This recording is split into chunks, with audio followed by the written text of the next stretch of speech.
guys, welcome to what may be the last real garden tour of the fall winter. Peas sort of made it through the cold. I definitely think the covering helped them, but it's just been consistently cold and cold and cold for the last few nights. So unfortunately it's time to pull the peas up. Even the pea pods that were left over are no good. So that was our only haul that we got off of them last week. So today we're gonna pull those up. I'm gonna kind of let you know what we're gonna be doing over the winter. And this won't be the last video, but we'll have to get creative with the rest that are to come.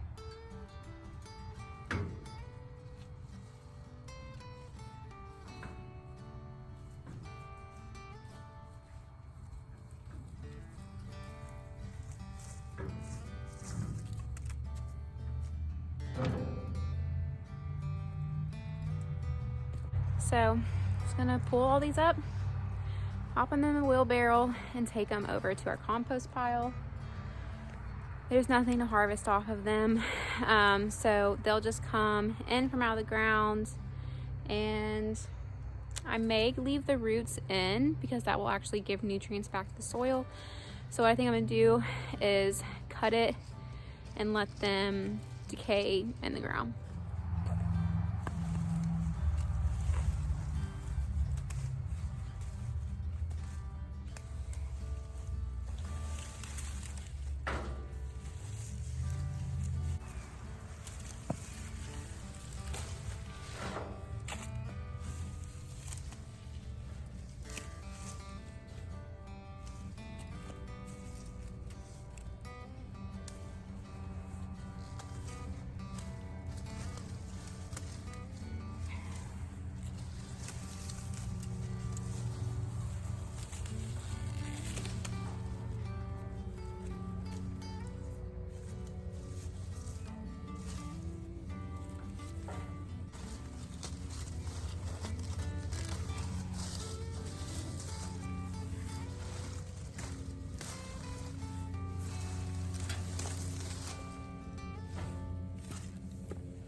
All right, so we got all those pulled out on this side and on the other side.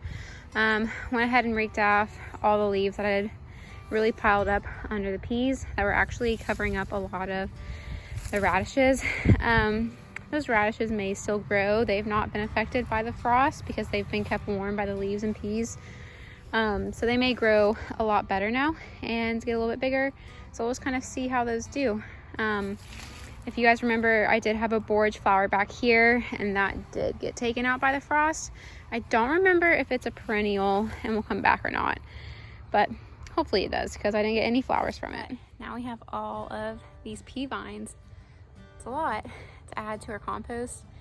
It's gonna help it so much. So with our compost, my parent-in-laws actually got this set up, and I was so thrilled about it. We got it set up well before we added on all of these beds.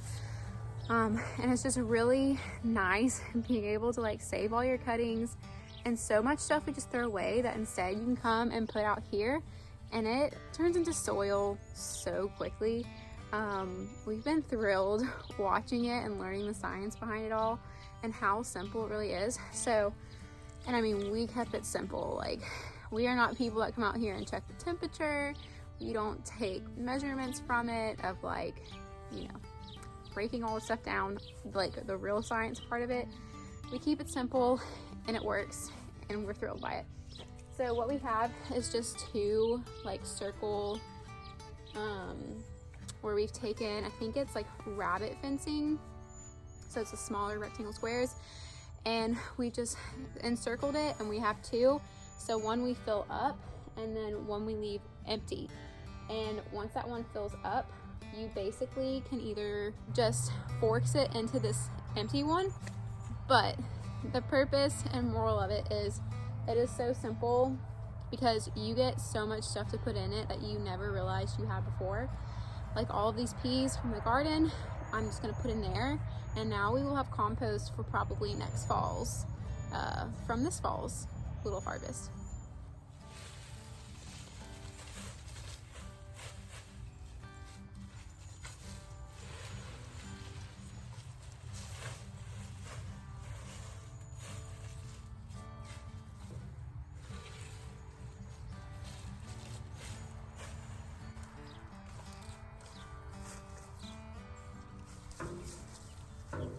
So it was really as simple as that.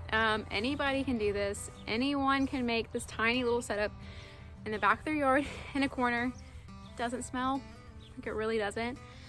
And it makes it so easy, and you're making your entire garden a lot more useful and practical, and really reusing and repurposing everything that you're giving off. That is gonna help your veggies grow so well. So I do think we have a few carrots to harvest, and I'm gonna go ahead and harvest them because they should have had time to grow fully by now. And if y'all were with me, you know I have the least success of carrots. They are hard to grow. Some people make it look so easy, but they are hard to grow. So I'm too excited. I see them forming well, and I wanna go ahead and pull them up while they're still really sweet and hopefully taste delicious. And it's just a few, but I will be happy if we get a few really good ones.